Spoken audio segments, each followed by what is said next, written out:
What's up, everybody? I'm Finn McKenty. This is the Punk Rock MBA, and today we're going to talk about a trend that I used to love, but now I kind of hate. And that is the whole metalcore covers of top 40 rap or pop songs kind of thing. Basically like the punk goes pop thing. The novelty has long since worn off, and every new metalcore cover of a top 40 pop or rap song is basically just driving another nail into the coffin of something that died a very long time ago. And by the way, if you don't know what I'm talking about, I'm referring to songs like this. Hold on, wait a minute, do I see what I'm thinking? But first, I want to thank DistroKid for sponsoring this video. DistroKid is a service for musicians that will get your music into online stores and streaming services including iTunes, Spotify, Apple Music, and more. The way it works is super simple. You just upload your music to DistroKid, fill out your information, and boom, they'll push it out to iTunes, Apple Music, Spotify, Deezer, Tidal, Amazon, and over 100 other storefronts. You can see in the background here, this is me actually uploading one of my old death metal songs to DistroKid to finally get it on Spotify. Took me maybe 2 minutes. It's really that easy. And here's the part I really like. You keep 100% of your royalties. This is a huge deal. You've heard tons of artists talk about how they get screwed out of their money by their label, their manager, the publisher, whatever. But with DistroKid, that will never happen to you. You control everything, which means you keep all the money. And if you've watched any of my other videos, you know I'm a huge fan of treating your band like a business, so I really love this aspect of DistroKid. And if you want to give DistroKid a try, make sure you use this link. It's also in the description of the video because you will get 7% off and it also helps support this channel. And with that out of the way, let's get into it. Part 1, the punk years. Now, before I get into the prime years of the whole metalcore cover trend, or as they were often called back then, SCREAMO covers, I want to give it some context by talking about the early years of the whole punk and hardcore bands covering popular songs thing. The main thing to understand is that basically it wasn't really a thing at all until the late 90s. Yeah, there were a handful of examples. You had stuff like Exodus covering Lowrider, but those were very rare, and when it did happen, the idea wasn't like to pay tribute to the song or take it seriously. The idea was to make fun of the pop song being covered, like, LOL, we're covering a pop song, isn't that so funny? Because pop is so bad. No punk or metal band would ever want to cover a pop song, right? Because pop sucks. But there were two things that I think changed the way we thought about pop covers and also paved the way for the metalcore cover trend that would come a few years later. The first was in 1995 when Me First and the Gimme Gimmes put out their first 7-inch. And if you're not familiar, Me First and the Gimme Gimmes was Fat Mike from NoFX and a couple other guys from I think Lagwagon and No Use for a Name playing covers of old pop and classic rock type songs like Cat Stevens, Elton John, that kind of thing. I remember hearing them on one of the early Fat Records comps. It was a John Denver song they did called Country Roads. Almost heaven, West Virginia, Blue Ridge Mountain, Shenandoah River. And I was like, I feel like I'm not supposed to like this because I'm punk. And John Denver is definitely not punk, but damn, this is really good. And I think I do like it. But because it was Fat Mike and all those guys, you really couldn't talk shit. I mean, when it comes to punk cred in 1995, it doesn't get much bigger than NoFX, right? So in a way, you might actually say that Fat Mike indirectly created the metalcore cover craze by legitimizing that whole idea, which I'm sure he would be horrified to hear, but I think it might be true. And that alone wasn't enough to open the floodgates of the whole like punk bands doing ironic but not actually ironic covers, but it did kind of crack them open a little bit and the water started to trickle out. The next watershed moment was Newfound Glory's From the Screen to Your Stereo album, which came out in 2000 on Drive-Thru Records. And this is an album where they covered the theme songs from a bunch of big mainstream movies like Karate Kid, Goonies, Titanic, The Neverending Story, and that kind of thing. And then shortly after, the very first album in the Punk Goes series came out on Fearless Records. And this was not a Punk Goes Pop album, it was an album called Punk Goes Metal. It was mostly joke covers of hair metal bands like Motley Crue, Skid Row, Poison, that kind of thing. Mostly kind of lame, although I do have to say that Strung Out's cover of Ozzy Osbourne's Bark at the Moon on this album is absolutely brilliant. And then in 2000, Fearless Records released the first installment of Punk Goes Pop, which had bands like Thrice, Rufio, Stretch Armstrong, and Slick Shoes, covering Pink, Mandy Moore, Backstreet Boys, and a bunch of other late 90s, early 2000s pop artists. And I don't know how well those sold, but I guess they must have done well enough because over the next few years they put out several more in this series. They did Punk Goes Acoustic, Punk Goes 80s, Punk Goes 90s, and Punk Goes Acoustic Volume 2. And so by this point, punk covers had definitely become a thing. But the important thing to note is that even though they were more common, they were still basically a novelty. And I don't mean that in a bad way, I just mean that nobody took them seriously. Not the fans, not the bands. And the whole idea that a band would get their big break from like covering a Christina Aguilera song was totally inconceivable. That was not on anybody's radar. But that all changed in 2008 when Fearless Records released the comp that made metalcore covers not just a thing, but a massive trend that practically took over the scene.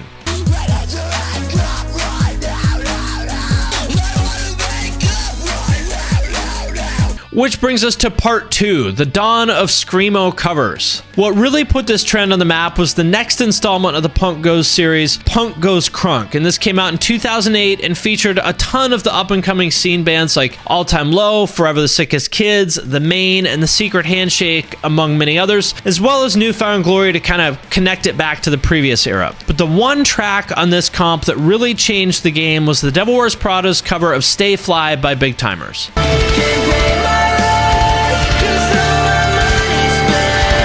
Now, I personally hate this song, but I totally get it. This was the first time that somebody in metalcore really nailed what made these covers work so well. Basically, it didn't sound like a joke or a novelty, it just sounded like a really, really good metalcore song, and the kids absolutely ate it up. Now, I 100% think that the Devil Wears Prada would have been successful without this cover. I'm not at all attributing their success to that, but it definitely did give them a big boost, and other bands noticed. They were like, oh shit, look what that did for the Devil Wears Prada. Maybe we should get in on that top 40 cover action. And with that, the flood of so-called SCREAMO covers was unleashed. Although, as you can probably tell, I have a pretty negative opinion of what metalcore covers would become in the later era, I actually really like the ones from this era, with the highlights to me being these 3. First, I Set My Friends on Fire's cover of Crank Dat by Soulja Boy.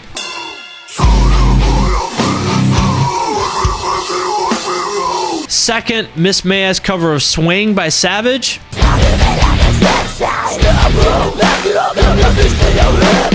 And of Mice and Men's cover of Poker Face by Lady Gaga.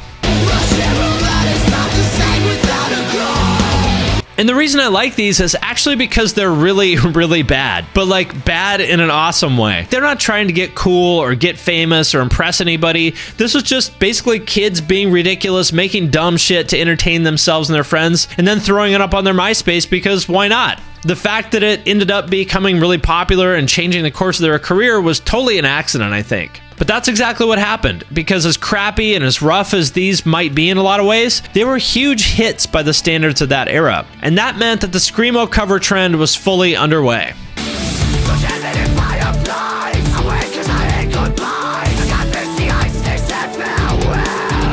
Which brings us to part 3, the golden era of metalcore covers. And what I think really defines this as the golden era of metalcore covers is that it was like still new enough that it felt fresh and interesting and fun, but it wasn't yet as polished and calculated and lame as it would become in the near future. To me, Punk Goes Pop Volumes 2, 3, and 4 were the peak of this trend. And these came out in 2009, 2010, and 2011, respectively. They were really cranking these things out. And although I wouldn't say that these were big enough to be called mainstream exactly, they were pretty damn big, with Volumes 2 and 3 going to number 15 and number 26 on Billboard, which is pretty damn good considering it was a bunch of then small metalcore bands on an indie label. And if the previous era is when people kind of started to be aware that the right cover could help a band blow up, this is the era in which it became just extremely obvious to everybody that that could happen, because it happened again and again and again, and a lot of the bands on these comps ended up being the biggest names of their whole generation. And as a few examples of the bands that I think got an especially big bump from their covers on these comps, Woe Is Me covering TGIF by Katy Perry. Yeah, I think we broke the law. Always say we're gonna stop. This Friday night. Attack Attack covering I Kissed a Girl, again by Katy Perry. I kissed a girl just to try it. Oh, my boyfriend, don't mind me. A Day to Remember covering Over My Head by The Fray.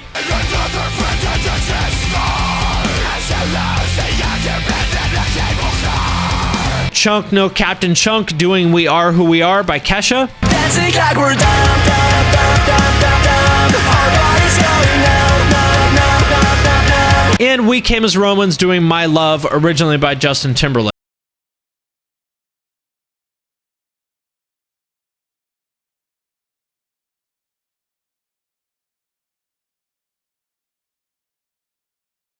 Just to be clear, I'm not at all saying that these bands only got big because they did these covers, because I don't think that's actually the case at all. These were the best, most talented bands of their whole cohort, and I think that they would have been successful with or without these covers. But that being said, putting these covers out definitely gave them a big boost that accelerated their rise to the top. But somewhat ironically, the fact that these bands had so much success because of these covers is also what killed this trend. But before I talk about that, let me first break down why I think these covers were so successful. Just gonna be okay, don't you know? Spin that record back, don't you know? Just Part 4, why they work. Like I said in the previous section, although Punk Goes Crunk was the one that really took off, the overall Punk Goes series had been around for 8 years at that point, and there were 6 previous installments in the series. So why didn't those blow up? Why did it take until Punk Goes Crunk came out? Why did that one blow up in a way that the others didn't? Well, I think there were a few factors. First of all, this one's kind of obvious, but I think it needs to be said. A lot of these metalcore bands were not very good at songwriting, and this solved that problem for them. These were incredibly good songs written by the best writers on the planet. People who were frankly just way, way better at songwriting than pretty much anybody in metalcore could ever hope to be. The few exceptions to that being people like Jeremy McKinnon and Caleb Shomo, who actually are on that level, but they're very, very rare. There's only a handful of those people. So basically, these songs and the people who wrote them did all the heavy lifting for the less talented bands. To create a hit metalcore song, all they had to do was take a hit pop song, throw in some breakdowns and some screaming, and boom, done. Problem solved.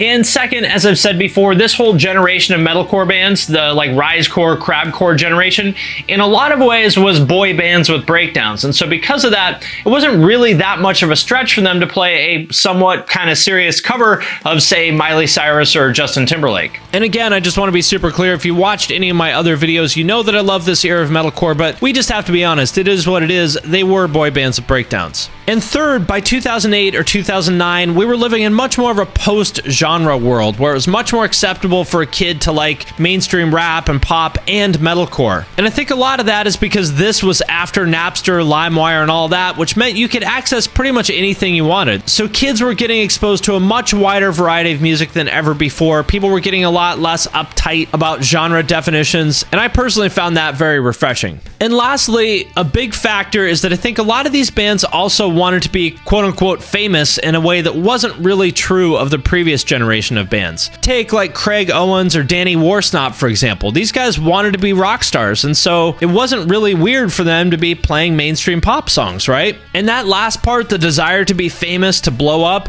is also what ran this genre into the ground. I'm a vegetarian. I ain't fucking scared.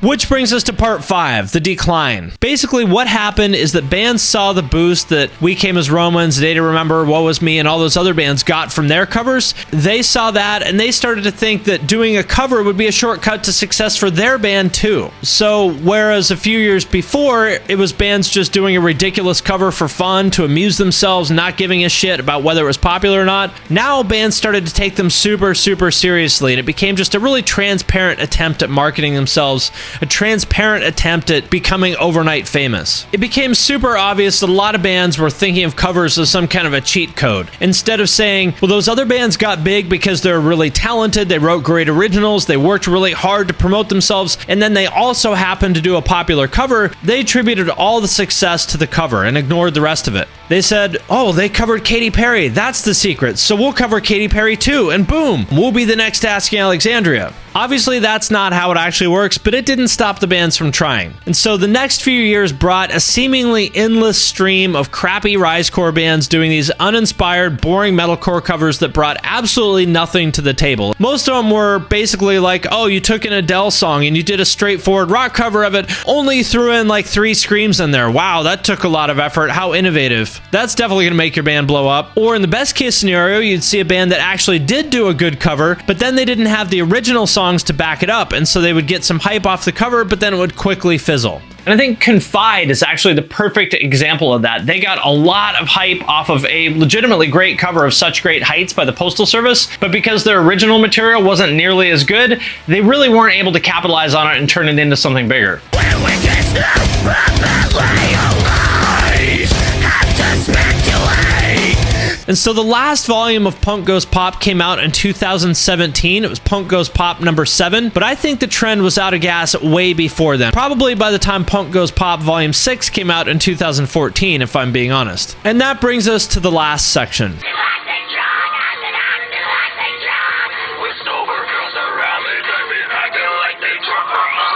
Present day, beating a dead horse. Now, I just said that the metalcore cover ran out of gas a long time ago, but you'd never know it if you look on YouTube today. Look up any big pop or rap song you can think of, and you'll probably find several uninspired metalcore versions of it. And look, a surprising number of these have really solid view counts, so what do I know? Maybe I'm just a hater, maybe people still love these, maybe metalcore covers are still going strong. But I don't think so. And the reason I say that is because almost all of them are actually from bands that don't really have any kind of currency as legitimate artists. They're mostly from what looks to me like desperate bands trying to use them as a cheat code to success. Which is ironic since I don't think that cheat code has worked in a very long time. And whenever I say that, someone always says, oh, but what about I Prevail? Because yeah, they did get big off their cover of Blank Space by Taylor Swift, and they did indeed use that as a springboard for what has turned into a very successful career as a legitimate band. So yeah, that did work for them. But guys, that was in 2014. That was 5 years ago. If I'm wrong, please tell me in the comments, but I can't think of anybody who has done that since then. That was quite a while ago. But bands just keep trying, and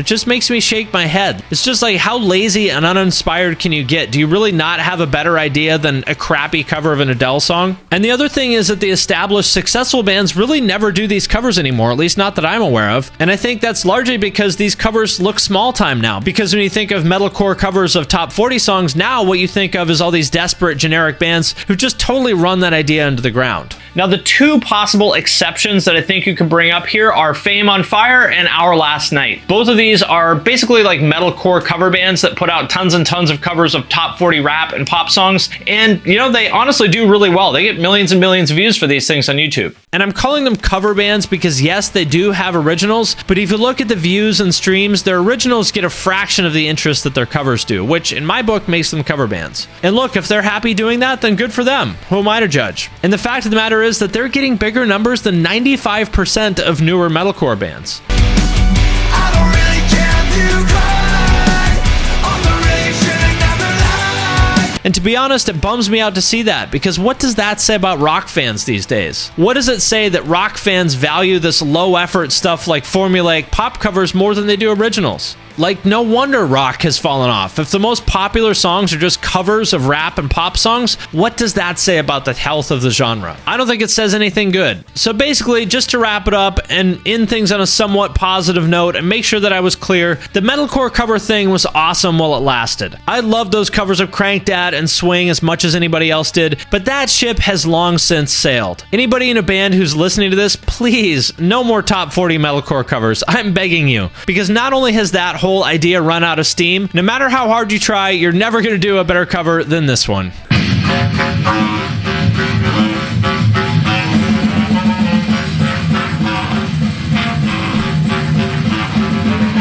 Alright guys, that does it for me. I would love to hear what you guys think of the whole like SCREAMO cover, metalcore top 40 cover kind of thing. Let me know what you think in the comments. Do you agree or disagree with me? I kind of loved it in the beginning when it was first starting out and it was just like kind of raw and fun and silly and goofy. And then later on as it started to become more of, to me, like a kind of cynical, calculated marketing move, that's when it started to feel kind of phony and yucky and douchey to me. That's where I lost interest. But let me know what you think. Am I just being the old man screaming at the cloud that doesn't understand that actually today's metalcore covers are great? Or do you agree with me? Let me know what you think. Also, let me know what other covers I didn't mention. You know, I kind of focused on the Punk Goes Pop series in this one, but I know there's a lot of other great ones out there. Let me know what other covers you think we should check out in the comments. And lastly, like I said, I've been posting a lot more on Instagram lately, at least every day, putting a lot more effort into that stuff. So if you like this video or any of my other videos, I would love it if you give me a follow over there. There's a link in the description. And with that, I'm going to sign off for now, but I will see you next time.